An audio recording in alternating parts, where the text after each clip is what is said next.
The Maya. Far to the east of the Valley of Mexico, another major civilization had arisen in what is now the state of Guatemala and the Yucatan Peninsula. This was the civilization of the Maya, which was older and just as sophisticated as the society at Teotihuacan. Origins. It is not known when human beings first inhabited the Yucatan Peninsula, but peoples contemporaneous with the Olmecs were already cultivating such crops as corn, yams, and manioc in the area during the first millennium BCE. As the population increased and early civilization began to emerge along the Pacific coast directly to the south of the peninsula and in the highlands of modern Guatemala, contacts were already established with the Olmecs to the west. Since the area was a source for cacao trees and obsidian, the inhabitants soon developed relations with other early civilizations in the region. Cacao trees, whose name derives from the Mayan word cacao, were the source of chocolate, which was drunk as a beverage by the upper classes, while cocoa beans, the fruit of the cacao tree, were used as currency in markets throughout the region. A fermented beer was produced from the pulp of the fruit. The chocolate consumed in ancient Mesoamerican cultures was roasted and had a bitter taste. The flavor survives today in a classic sauce, mole, which includes unsweetened chocolate and chili peppers among its ingredients, and is served with poultry and other meats. Chocolate did not develop its familiar sweet taste until the 17th century, when cocoa beans were brought to Europe and sugar and milk were added to the mixture. As the population in the area increased, the inhabitants began to migrate into the central Yucatan Peninsula and farther toward the north. The overcrowding forced farmers in the lowland areas to shift from slash and burn cultivation to swamp agriculture of the type practiced in the lake region of the Valley of Mexico. By the middle of the first millennium BCE, the entire area was honeycombed with a patchwork of small city-states competing for land and resources. The largest urban centers, such as Tikal, may have had 100,000 inhabitants at their height and displayed a level of technological and cultural achievement that was unsurpassed in the region. By the end of the 3rd century CE, Mayan civilization had begun to enter its classical phase. Political structures. The power of Mayan rulers was impressive. One of the monarchs at Copan, known to scholars as 18 Rabbit, from the hieroglyphs composing his name, ordered the construction of a grand palace requiring more than 30,000 person days of labor. Around the ruler was a class of aristocrats whose wealth was probably based on the ownership of land farmed by their poorer relatives. Eventually, many of the nobles became priests or scribes at the royal court or adopted honored professions as sculptors or painters. As the society's wealth grew, so did the role of artisans and traders, who began to form a small middle class. The majority of the population on the peninsula, however, estimated at roughly 3 million at the height of Mayan prosperity, were farmers. They lived on their chinampa plots on terraced hills in the highlands. Houses were built of adobe and thatch and probably resembled the houses of the majority of the population in the area today. There was a fairly clear-cut division of labor along gender lines. The men were responsible for fighting and hunting. The women were for homemaking and the preparation of cornmeal, the staple food of much of the population. Some noble women, however, seem to have played important roles in both political and religious life.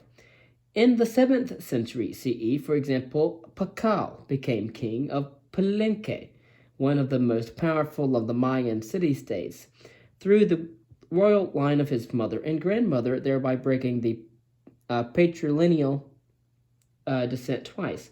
His mother ruled Palenque for 3 years and was the power behind the throne for her son's first 25 years of rule. Pakal legitimized his kingship by transforming his mother into a divine representation of the first mother goddess. Before jumping over into Mayan religion, we'll first talk about the pyramid, and we'll do a comparative illustration of Egypt and the Mayans. The Egyptians and the Mayans. The building of monumental structures known as pyramids was characteristic of a number of civilizations that arose in antiquity. The pyramid symbolized the link between the world of human beings and the realm of deities, and was often used to house the tomb of a deceased ruler. Shown are two prominent examples. We see the pyramids, the Great Pyramids of Gaza, or Giza. We also see the pyramids at Teotihuacan in central Mexico. So the upper one, again, the pyramids of Giza in Egypt, built in the 3rd millennium BCE, and then, of course, located near the modern city of Cairo. They have a wonderful museum there. The second photo shows the Pyramid of the Sun at Teotihuacan, erected in central Mexico in the 5th century CE. Similar structures of various sizes were built throughout the Western hemispheres. The concept of the pyramid was also widely applied in parts of Asia. Scholars, however, still debate the technical aspects of constructing such pyramids. We might want to ask the question, how do the pyramids erected in the Western Hemisphere compare with similar structures in other parts of the world? What were their symbolic meanings to the builders, right? So, what did these things mean to them, right? Not what they mean to us. And so, concerning Mayan religion, some of the early religious beliefs in Asia and the Mediterranean, Mayan religion was polytheistic. Although the names were different, Mayan gods shared many of the characteristics of deities of nearby cultures. Again, the cultures that tend to exist near the rainforests tend to be more polytheistic, while those that tend to be more in desert lands and dry climates tend to be more monotheistic. Anyway, the supreme god was named Itzamna, or Lizard House. Viewed as the creator of all things, Itzamna was credited with bringing the knowledge of maize, cacao, medicine, and writing to the Mayan people. Deities were ranked in order of importance and had human characteristics as in ancient Greece and India. Some, like the jaguar god of night, were evil rather than good. Many of the nature deities may have been viewed as manifestations of one supreme godhead. As at in Teotihuacan, human sacrifice, normally by decapitation, was practiced to propitiate the heavenly forces. Mayan cities were built around a ceremonial core dominated by a central pyramid surmounted by a shrine to the gods. Nearby were other temples, palaces, and a sacred ball court. And like many of their modern counterparts, Mayan cities suffered from urban sprawl, with separate suburbs for the poor and the middle class, and even strip malls stretched along transportation routes where merchants hawked their wares to pedestrians passing by. The ball court was a rectangular space surrounded by vertical walls with metal rings through which the contestants attempted to drive a hard rubber ball. And although the rules of the game were only imperfectly understood and comprehended, it apparently had religious significance, and the vanquished players were sacrificed and ceremonies held after the close of the game. Most of the players were men, although there may have been some women's teams. But similar courts have been found at sites throughout Central and South America, with the earliest located near Veracruz, dating back to around 1500 BCE. Concerning the Mayan hieroglyphs and calendars, the Mayan writing system developed during the mid-first millennium BCE. Again, the mid-first millennium BCE was based on hieroglyphs that remained undeciphered until scholars recognized that symbols appearing in many passages represented dates in the Mayan calendar. Many different hieroglyphs and languages have not been many scripts have not been deciphered yet, but this one has. And so this elaborate calendar, which measures time back to a particular date, August of 3114 BCE, or 3114 BCE, required a sophisticated understanding of astronomical events and mathematics in order to compile. Starting with these known symbols as a foundation, modern scholars have gradually deciphered the script. Like the scripts of the Sumerians and the ancient Egyptians, the Mayan hieroglyphs were both ideographic and phonetic, and were becoming more phonetic as time passed. The responsibility for compiling official records in the Mayan city-states was given to a class of scribes who wrote on deerskin or strips of tree bark. Unfortunately, virtually all of such records have fallen victim to the ravages of a humid climate or were deliberately destroyed by Spanish missionaries after their arrival in the 16th century. And as one Spanish bishop remarked at the time, we found a large number of books in these characters, and as they contained nothing in which we were not to be seen, superstition and lies of the devil, we burned them all, which they regretted to an amazing degree, and which caused them much affliction.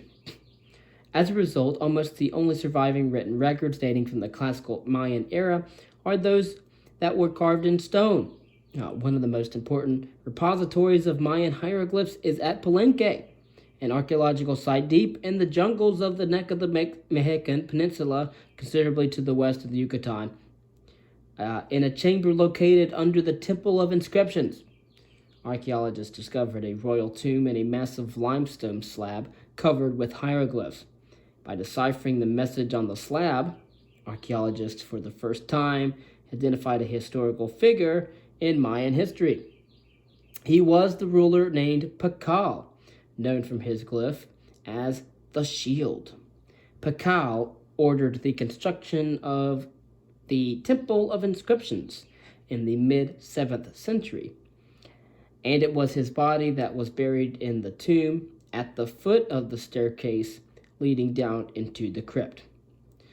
As befits their intense interest in the passage of time, the Maya also had a sophisticated knowledge of astronomy and kept voluminous records of the movements of the heavenly bodies.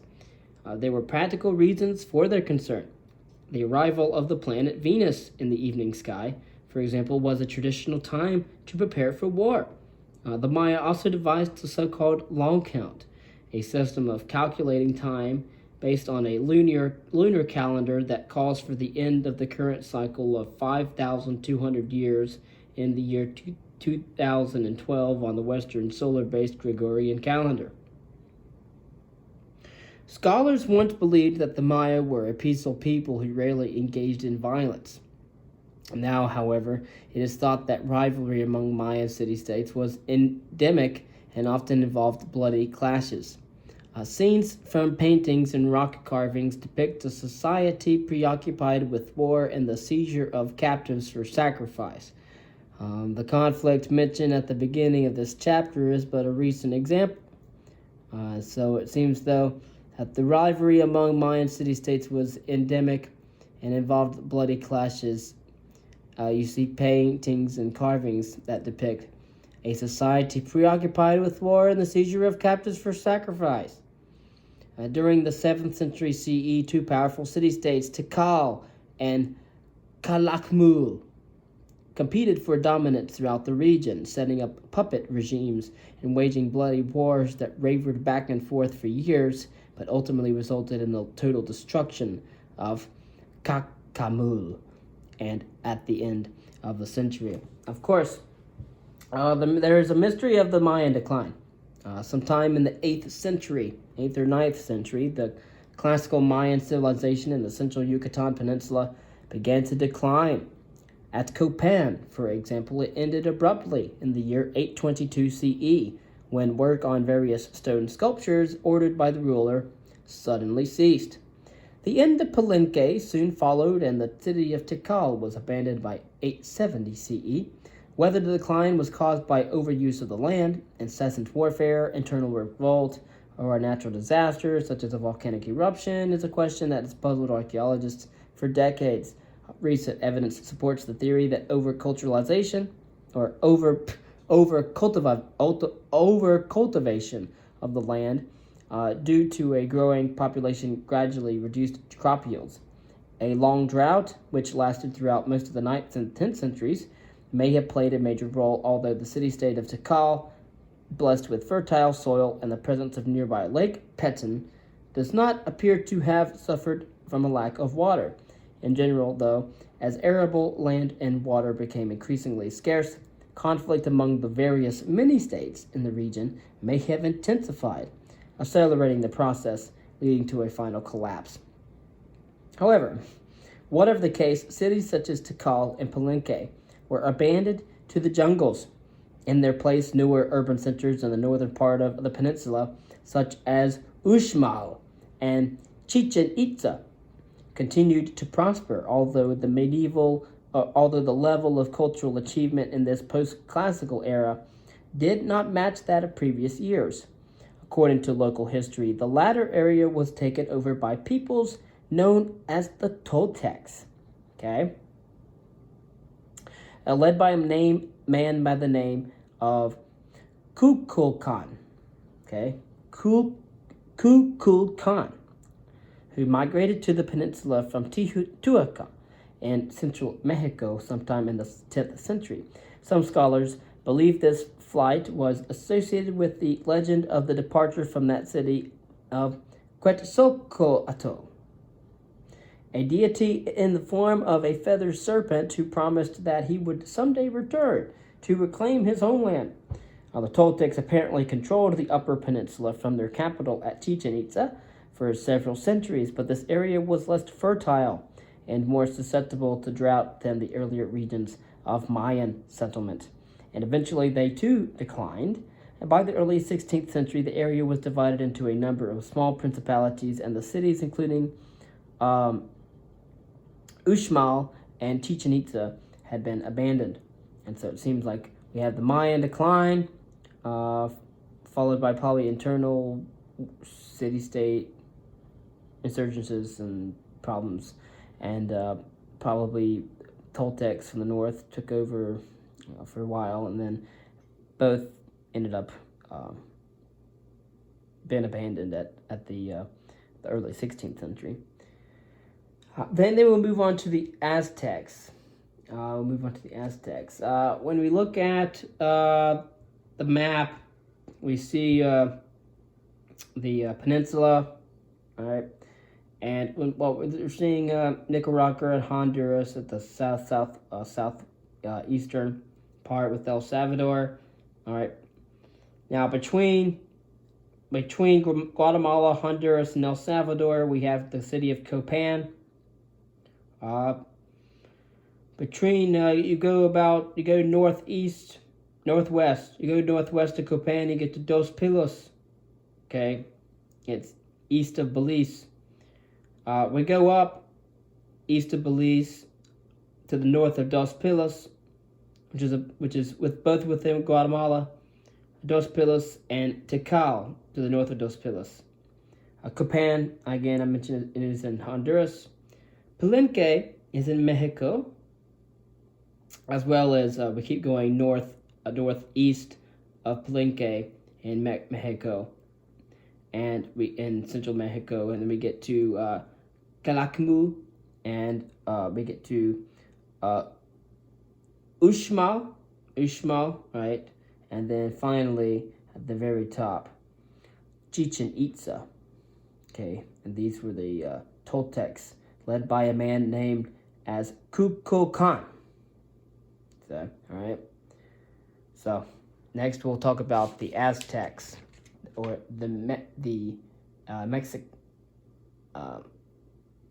Mexica. We'll talk about the Aztecs in the next reading.